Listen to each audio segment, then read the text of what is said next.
नमस्कार, आपका स्वागत है। आइए दोस्तों, बात करते हैं आज दिन भर की सभी महत्वपूर्ण और बड़ी खबरों को लेकर। क्या कुछ बड़ी अपडेट निकल के आ रही है, जानेंगे एक एक करके विस्तार से। लेकिन दोस्तों, उससे पहले यदि आप भी इस वीडियो में नए हैं तो वीडियो को एक लाइक ज़रूर कर दें। साथ ही यदि आप चैनल पर नए हैं तो चैनल को सब्सक्राइब करने के बाद बेल आइकन को अवश्य प्रेस करें। बढ़ते हैं दोस्तों पहली खबर की ओर। जैसा कि आप देख सकते हैं, ट्विटर विवाद के बीच कू ऐप हुआ पॉपुलर, उपयोगकर्ताओं की संख्या हुई 30 लाख के पार।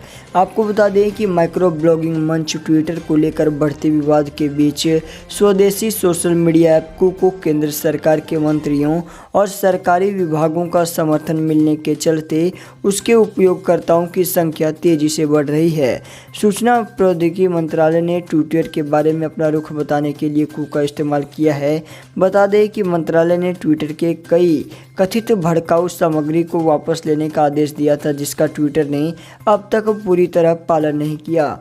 बता दें कि ट्विटर के 1,75,00,000 उपयोगकर्ता हैं और जनता के साथ संवाद करने के लिए प्रधानमंत्री नरेंद्र मोदी और उनके कैबिनेट मंत्रियों के द्वारा ट्विटर का इस्तेमाल किया जाता है। इसी बीच देश के लाखों किसानों को अब मिलेगी 36,000 रुपये पेंशन। आप भी मुफ्त में उठा सकते हैं इस सरकारी स्कीम का लाभ। आपको बता दें दोस्तों, देश के 21,19,316 किसानों ने अपना बुढ़ापा सुरक्षित करने के लिए अपना रजिस्ट्रेशन किसान मानधन योजना में करवा लिया है। दरअसल केंद्रीय कृषि मंत्रालय के अधिकारियों के मुताबिक पीएम किसान योजना के लाभार्थियों के लिए इस पेंशन का लाभ लेना उतना ही आसान है, क्योंकि उनके लिए यह फ्री के समान है। ऐसे किसानों की जेब से इस स्कीम का प्रीमियम नहीं कटेगा, बल्कि सरकार जो सालाना 6,000 रुपये दे रही है उसमें से ऑटोमेटिक पैसा कट जाएगा। बस इसके लिए किसान को विकल्प चुनना पड़ेगा। बता दें कि इस योजना की शुरुआत प्रधानमंत्री नरेंद्र मोदी ने 12 सितंबर 2019 को झारखंड से की थी, लेकिन इसके तहत 9 अगस्त को ही रजिस्ट्रेशन शुरू हो गया था। इसका नाम प्रधानमंत्री किसान मानधन योजना है, जो किसानों को समर्पित सबसे बड़ी पेंशन स्कीम है। उसी के साथ बढ़ते हैं अगली खबर की ओर। टिकट कंफर्म नहीं हुआ तो अब चंद मिनटों में ही पैसा आएगा वापस। आईआरसीटीसी ने शुरू किया अपना पेमेंट गेटवे। आपको बता दें कि अब ट्रेनों का टिकट बुक करना बहुत आसान होने जा रहा है। आईआरसीटीसी ने यात्रियों की सुविधा को देखते हुए अपनी वेबसाइट को अपग्रेड करने के साथ ही अपना पेमेंट गेटवे भी शुरू कर दिया है। बता दें, इससे थर्ड पार्टी के पेमेंट गेटवे से निर्भरता खत्म हो जाएगी। वहीं टिकट बुक करने के लिए किसी बैंक के पेमेंट गेटवे पर भुगतान में लगने वाले समय की बचत होगी। इसके अलावा अगर कोई भी यात्री अपना टिकट रद्द करता है तो उसका रिफंड भी तुरंत खाते में आ जाएगा। बता दें कि आईआरसीटीसी आई-पे के तहत आईआरसीटीसी वेबसाइट और मोबाइल ऐप का उपयोग करने वालों को तत्काल पैसे रिफंड करने का एक फीचर शुरू किया है। उसी के साथ बढ़ते हैं अगली खबर की ओर। हवाई यात्रा होगी महंगी, सरकार ने घरेलू हवाई किराए पर सीमा 10 से 30% तक बढ़ाया। आपको बता दें कि यात्रियों को अब हवाई यात्रा के लिए अधिक धनराशि खर्च करनी होगी, क्योंकि नागरिक उड्डयन मंत्रालय ने बृहस्पतिवार को घरेलू हवाई किराए की निचली और ऊपरी सीमा 10 से 30% तक बढ़ा दी। बता दें कि मंत्रालय ने बृहस्पतिवार को अपने आदेश में कहा कि ये नई सीमाएं 31 मार्च 2021 तक या अगले आदेश तक लागू रहेंगी। बता दें कि पिछले साल 21 मई को अनुसूचित घरेलू उड़ानें फिर से शुरू करने की घोषणा करते हुए मंत्रालय ने उड़ान की अवधि के आधार पर वर्गीकृत 7 बैंड के जरिए हवाई किराए पर सीमाएं लगाई थी। इस तरह के पहले बैंड में 40 मिनट की अवधि से कम की उड़ानें आती हैं। पहले बैंड की निचली सीमा बृहस्पतिवार को 2,000 रुपये से बढ़ाकर 2,200 रुपये की गई। साथ ही लालू प्रसाद यादव के बड़े बेटे तेज प्रताप ने किया सीएम नीतीश पर हमला, समझाया का खा गा घा का मतलब।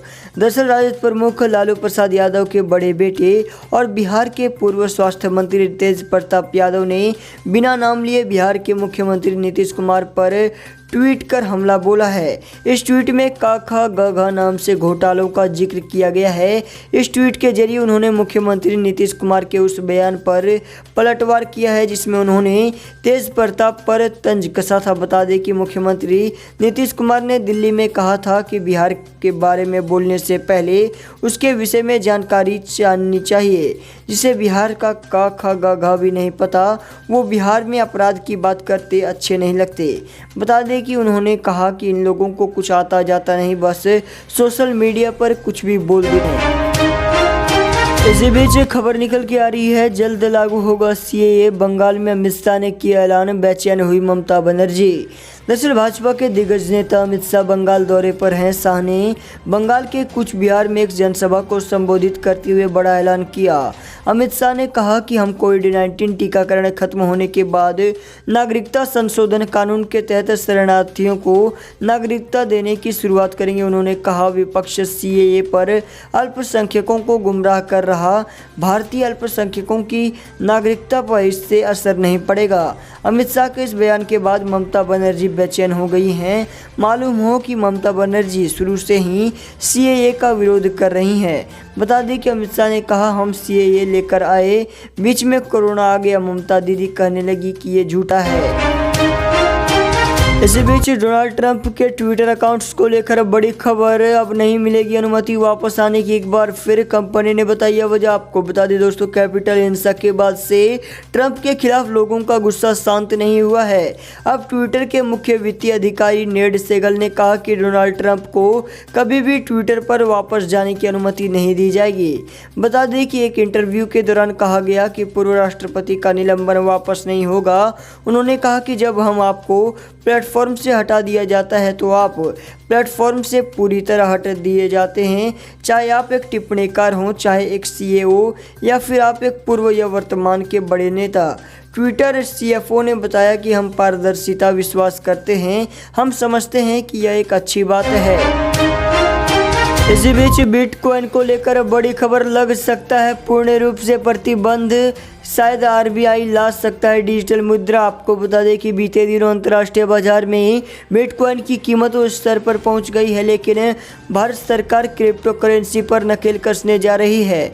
बता दें कि वित्त मंत्री निर्मला सीतारमण ने हाल ही में यह साफ किया कि यह एक उच्च स्तरीय कमेटी ने सभी वर्चुअल करेंसी को भारत में बैन करने का सुझाव दिया है। उन्होंने कहा कि क्रिप्टो एसेट ट्रस्ट को अवैध गतिविधियों व पेमेंट सिस्टम से खत्म करने के लिए सभी जरूरी कदम उठाए जाएंगे। इसलिए निवेशकों के बीच यह आशंका गहरा रही है कि सरकार बिटकॉइन जैसी क्रिप्टो करेंसी को बैन करने का फैसला कर सकती है।